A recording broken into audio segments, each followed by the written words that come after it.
Warkah Buat Raja. Seperti kebanyakan malam sebelumnya, malam ini juga Duta Romanum tidak lena tidur. Walaupun sudah dipasangkan kelambu pada perbaringan, nyamuk tetap mahu mengetip kulitnya.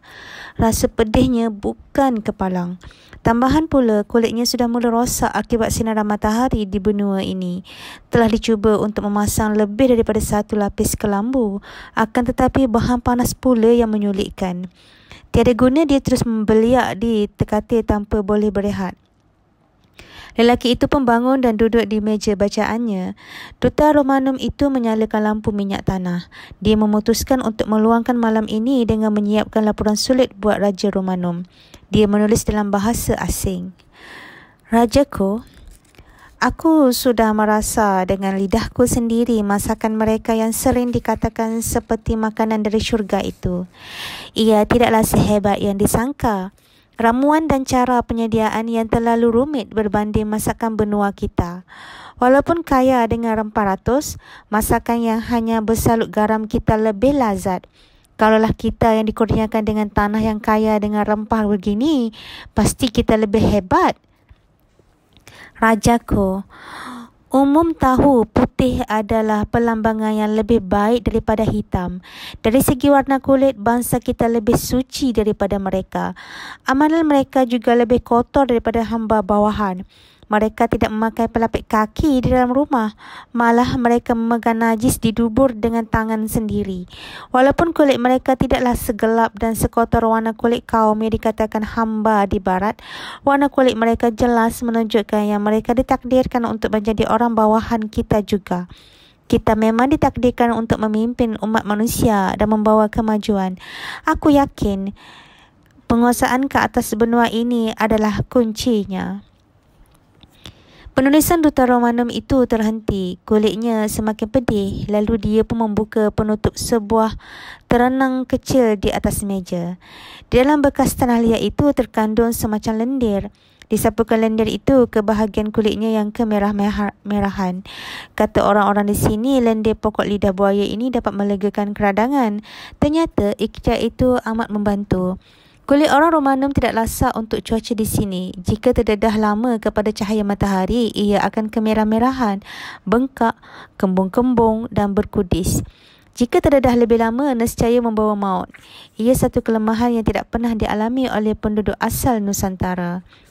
Ada sahaja unsur yang menghalang orang Romanum daripada hidup tenang di benua ini. Tanah ini seolah-olah dijaga oleh semacam semangat.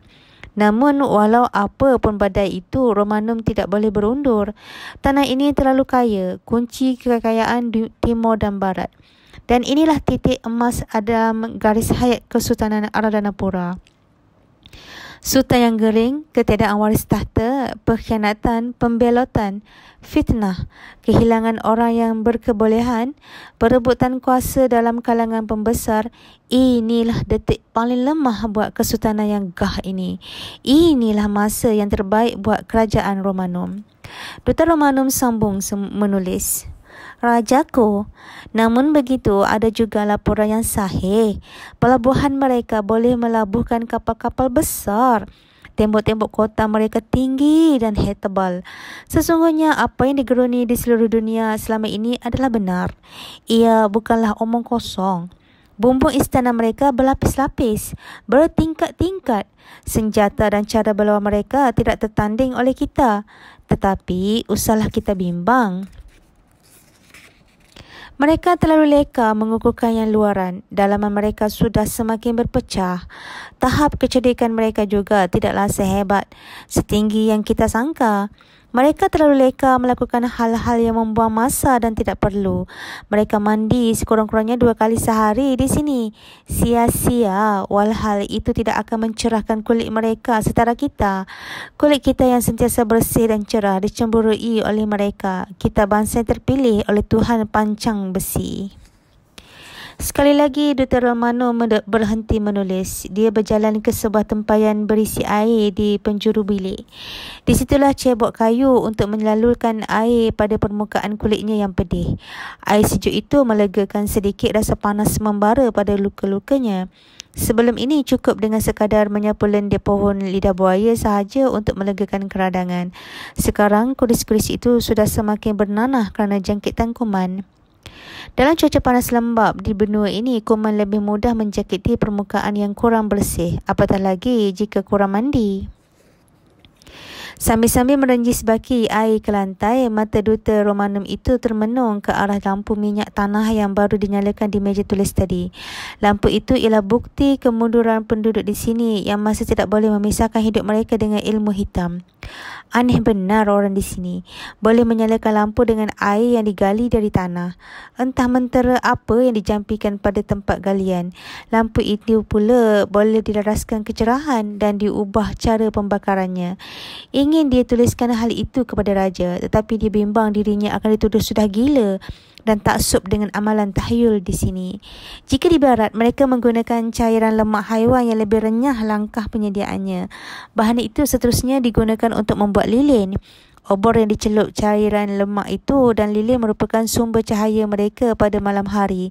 Ingin sahaja dia seluduk keluar lampu minyak tanah ke kerajaan Romanum agar tidak dituduh berkhayal. Akan tetapi alat itu terlalu besar. Namun, kedutaan Romanum telah memikirkan satu lagi alat ajaib kecil yang boleh diseluduk sebagai hadiah dan bukti buat rajanya. Duta Romanum kembali duduk di meja tulis. Laci meja itu dibuka. Di dalam tempat simpanan itu ada disembunyikan satu bungkusan kecil. Sebelum bungkusan itu disentuh, Duta Romanum memasukkan dahulu sebatang pancang besi ke dalam mulutnya.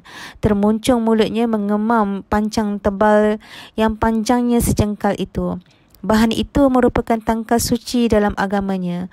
Orang Romanum mempercayai bahawa pancang besi itu lambang keramat buat Tuhan mereka yang satu masa dahulu telah turun ke bumi dan dibunuh dengan cara dipancang ke dahinya. Senjata yang meragut nyawa Tuhan mereka itu diangkat menjadi bahan suci dalam agama mereka. Kini pancang itu dimasukkan ke mulutnya untuk melindungi diri daripada ilmu hitam Nusantara. Kemudian barulah dia menyentuh bungkusan yang disimpan di dalam laci meja. Bungkusan yang penuh dengan catatan mentera itu dibuka perlahan-lahan. Pancang besi yang terjulur keluar dari mulutnya bergoyang-goyang kerana kepalanya yang bergetar ketakutan. Walaupun yakin yang dirinya dilindungi oleh berkat daripada pancang besi, Duta Romanum itu tetap gerun. Maka terbukalah bungkusan tersebut. Di dalamnya terdapat suatu alat ilmu hitam Nusantara yang amat berbahaya, iaitu gobek api. Alat penghidup api ini akan dibungkus dan dilarikan ke barat sebagai bukti amalan ilmu hitam di sini. Jika lampu air tanah itu sudah ajaib, yang ini lebih ajaib. Orang di sini boleh menghasilkan api di dalam alat kecil ini sahaja, sebesar tapak tangan. Berhati-hati Duta Romanum membungkus semula gobek api itu kerana bimbang semangat jahat akan keluar mengganggunya. Laci ditutup perlahan-lahan, pancang besi dikeluarkan dari mulut, lalu dia menyambung menulis semula. Rajaku, wanita amat dizalimi di sini. Orang di sini berlaku kejam dengan mengangkat wanita sama bijaknya dengan lelaki. Tidak ada perbezaan jantina dalam penggunaan bahasa mereka. Aneh, wanita diberikan kebebasan dan mereka yang berkahwin tidak perlu menukarkan nama keluarganya kepada nama keluarga suami. Pilihan diberi kepada bangsawan yang mahu menjaga nama jurai mereka. Selain itu, wanita berkahwin mengekalkan silsilah keturunan mereka. Lebih mengejutkan, lelaki tidak boleh menyentuh behi wanita sesuka hati melainkan dengan perkahwinan. Bagaimana kalau lelaki hendak mengenal pasti wanita manakah yang terbaik untuk dikahwini seumur hidup? Tidak cukup dengan itu, sentuhan pun tidak dibenarkan melainkan dalam keadaan yang benar-benar mendesak. Lebih dahsyat, agama mereka melarang lelaki untuk melihat bahagian-bahagian wanita. Semua itu undang-undang bertulis. Gila. Rajaku, mereka juga kurang cerdik kerana memberi kebahagiaan penting kepada wanita dalam keluarga. Diisyaratkan peluang yang cukup buat mereka dan diberi juga bahagian harta. Semua ini gila. Mundur. Wanita tidak pandai mengurus harta. Lebih dahsyat, ajaran agama mereka juga meletakkan kedudukan ibu 3 kali lebih utama berbanding seorang bapa.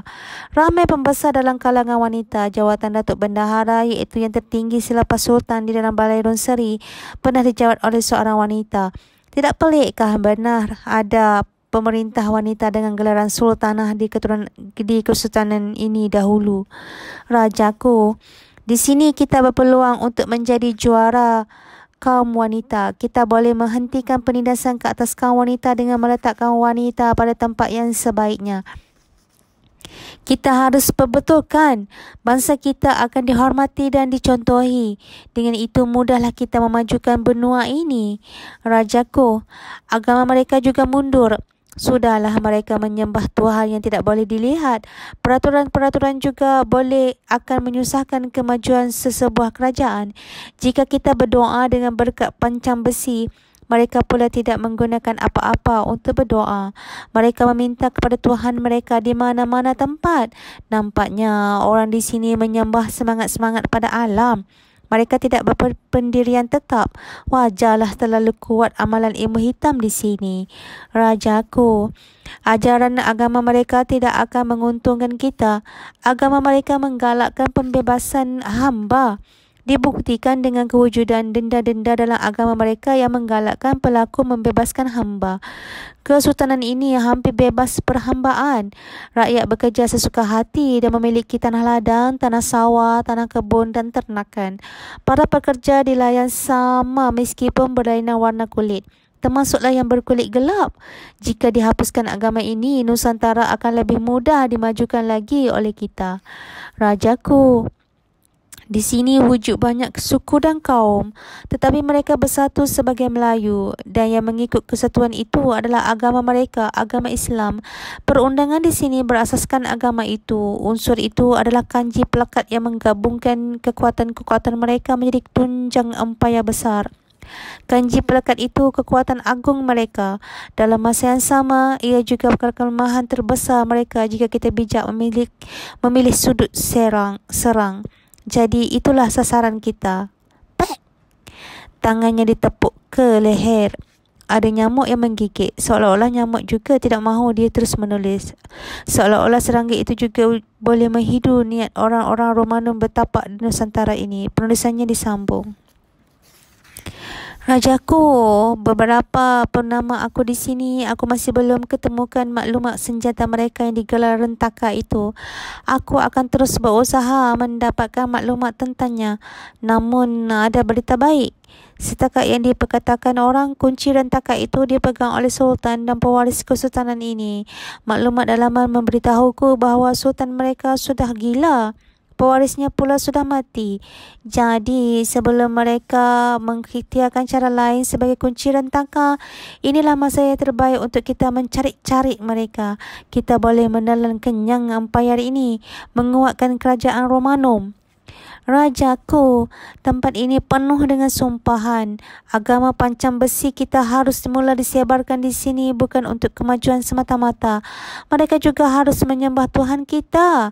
Satu-satunya Tuhan yang harus diterima di sini dan demi membasmi sial di benua ini. Tuhan kita wujud dan boleh dilihat. Malah Tuhan kita sanggup mati demi kita. Jadi Tuhan kita lebih agung daripada Tuhan mereka. Apabila semuanya telah turut memasukkan pancang-pancang besi ke dalam mulut seperti kita, maka mudahlah kita mengalahkan mereka tanpa berperang. Seperti yang aku katakan sebelum ini, agama mereka merupakan asas yang menguatkan mereka. Hancur agama itu, maka hancurlah mereka. Namun, ia tidak boleh dilakukan secara terang-terangan. Sudah aku fikirkan caranya. Tertanamnya agama ini di dasar jati diri mereka. Kemelayuan, budaya dan adat mereka terbentuk dan termurni oleh Islam. Jadi kita harus serang yang itu, iaitu adat. Rajaku, untuk itu aku memohon peruntukan daripada kerajaan Romanum. Pertama, langkah menghadiahkan candu yang sudah baik dan harus dipertingkatkan. Ia sedang giat disebarkan dalam kalangan rakyat tempatan di sini. Tetapi kita perlukan lebih daripada itu. Kita perlu saudagar dan peniaga Romanom yang bakal datang ke sini dilatih dengan agenda menyerang jati diri bangsa ini agar mereka merasa lemah jiwa walaupun kuat anggota tubuh. Runtuhnya jati diri, maka runtuhlah benteng agama mereka, lemahlah jasmani mereka. Kita binakan rumah-rumah sembahan Tuhan pancang besi. Saat itu kita akan menang peperangan. Aku yakin, Rajaku, satu hari kelak kita akan berkuasa di sini. Akan kita gunakan kayu-kayu jati mereka untuk menguatkan tentera kita. Kita bina kapal-kapal perang yang lebih utuh untuk mengancam mereka. Kita gigit mereka menggunakan gigi mereka sendiri. Kita ratakan kota-kota mereka separas tanah lalu digantikan dengan bangunan-bangunan kita. Kita kampus semua sejarah mereka termasuklah jalan-jalan batu yang mereka bina agar keyakinan diri mereka menjunam dan tidak mungkin naik semula. Kita bakar dan hanyutkan segala catatan sejarah mereka. Kita cari-carikan kesatuan mereka. Kita sematkan dalam diri mereka bahawa orang di sini hanyalah orang yang hidupnya di hutan dan tidak bertamadun, agar tampak bahawa kitalah yang mendidik dan meminjamkan tamadun di benua ini. Mereka akan mengangkat kita menjadi dewa. Dengan itu kita akan menang dengan sebenar-benar kemenangan. Menang selama ribuan tahun mendatang. Hidup Raja, hidup Romanum.